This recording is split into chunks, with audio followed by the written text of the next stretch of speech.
प्रतीत ही नहीं होता कि ये सूर्य रात्र भर अंधकार से जूझ रहा था। ये सूर्य प्रतिदिन उदित होता है, ये भुलाकर कि पिछली सांझ में ये डूब गया था। फिर से उदित होता है, सारे संसार को प्रकाश देता है। यही अंतर है हम में और सूर्य में। सूर्य बीती को बिसार कर आगे बढ़ता है, हम प्रतिदिन भोर में उठते हैं, वही पुरानी बातों को साथ लेकर चलते हैं, उसी कड़वाहट में स्वयं को लपेट लेते हैं।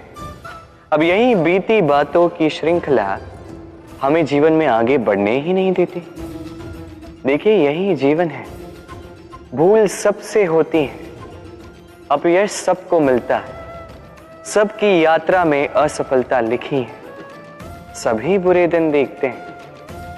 किंतु इन सारी बातों को भुलाकर जब जीवन में आगे बढ़ोगे, तभी तो इस संसार में, इस आकाश में सूर्य बनकर चमकोगे, तभी तो इस संसार को प्रकाश दोगे।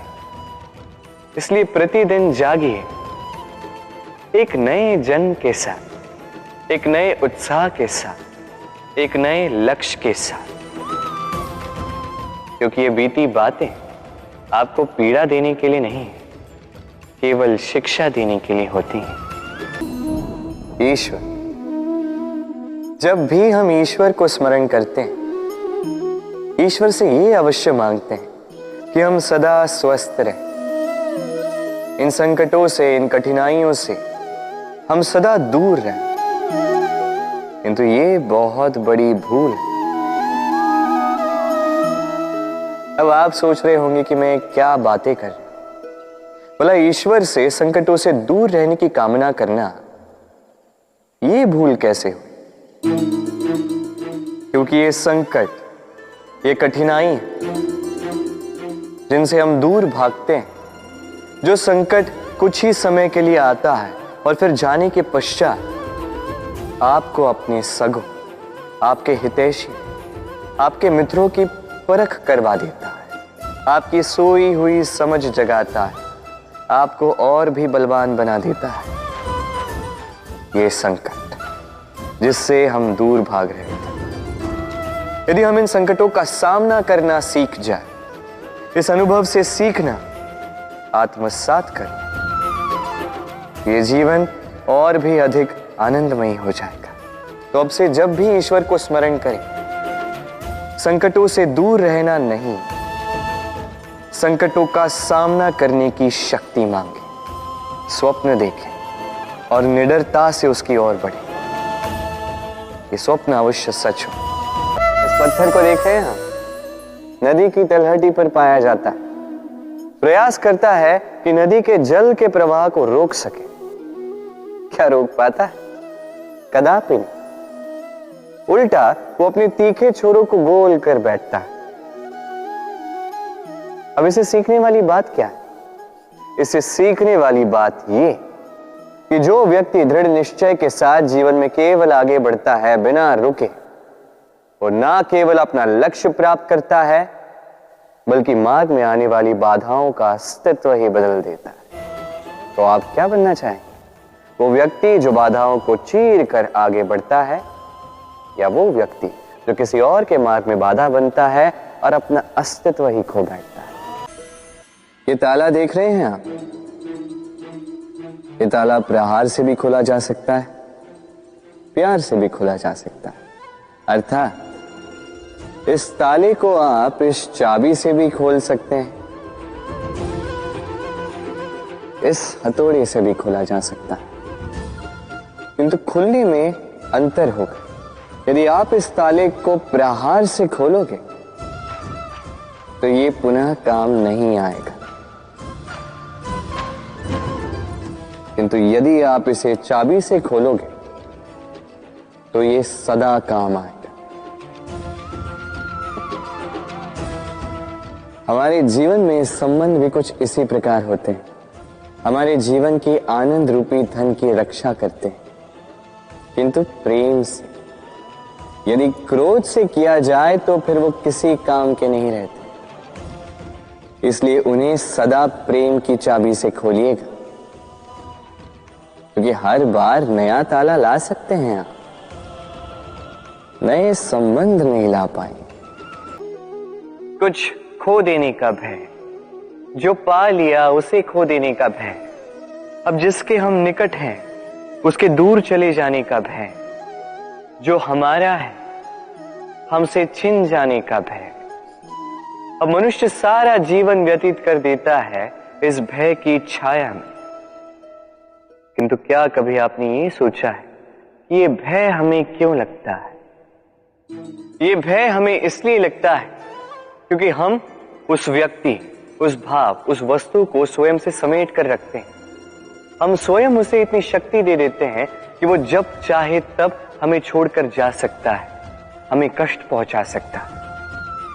किंतु यदि हम उस भाव, उस व्यक्ति, उस वस्तु से निर्लिप्त रहें, उसके आकर्षण से हम मुक्त हो जाएं, तो ना ही वो हमें छोड़कर जा सकता है, ना ही हमें कष्ट पहुंचा सकता है। इसलिए स्वतंत्र रहिएगा और सबको स्वतंत्र रखिएगा।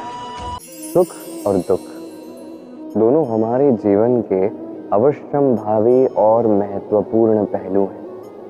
हम सभी के जीवन में कभी सुख भी आता है, कभी दुख भी आता है।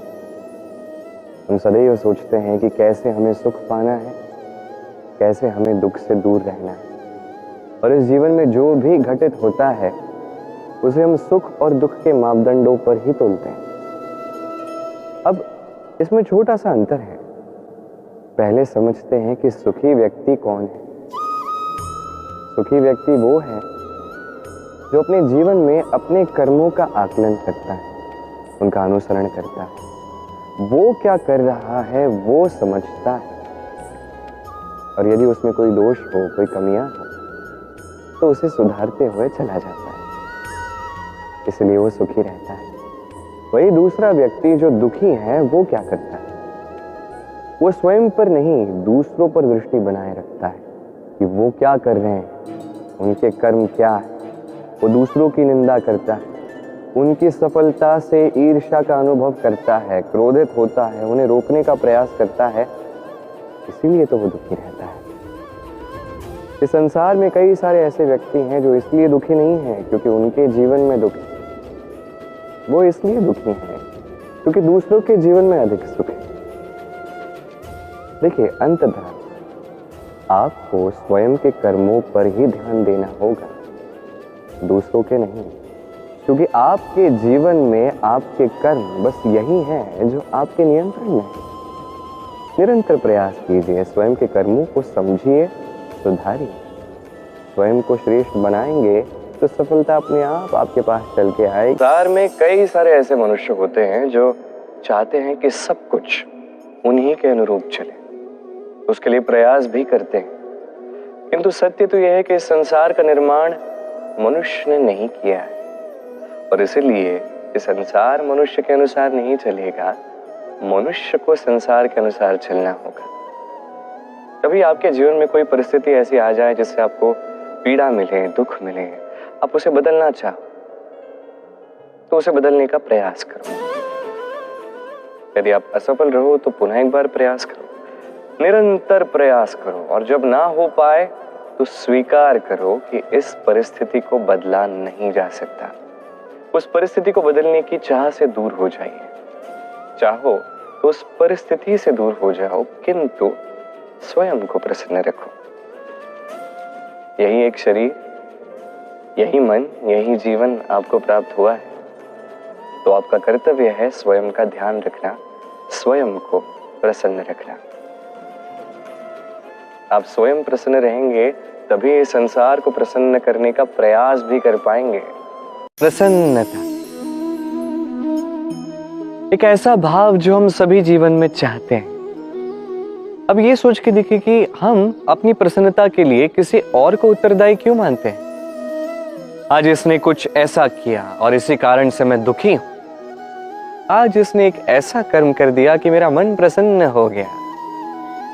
नहीं, आपको स्पष्ट बात बता देता हूं, आपकी प्रसन्नता ना केवल आपका चयन है, ना केवल आपके हाथ में है, अपितु अपनी प्रसन्नता को आप अपनी ओर आकर्षित करते हो।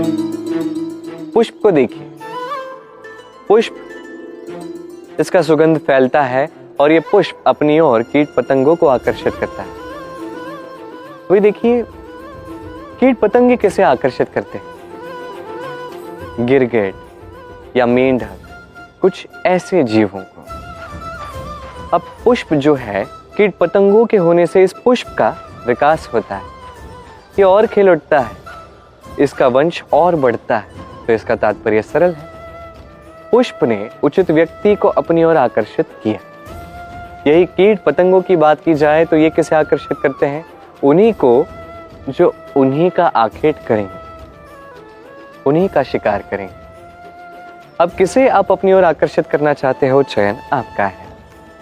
क्या आप प्रसन्नता को अपनी ओर आकर्षित करना चाहते हो या अप्रसन्नता को करना चाहते हो, चयन आपका है। आप जीवन में जो कुछ भी पाओ, सुख दुख, आशा निराशा, प्रसन्नता अप्रसन्नता, आप ही के चयन का परिणाम है। तो उचित चयन कीजिए और मेरे साथ प्रेम से कहिए, राधे राधे।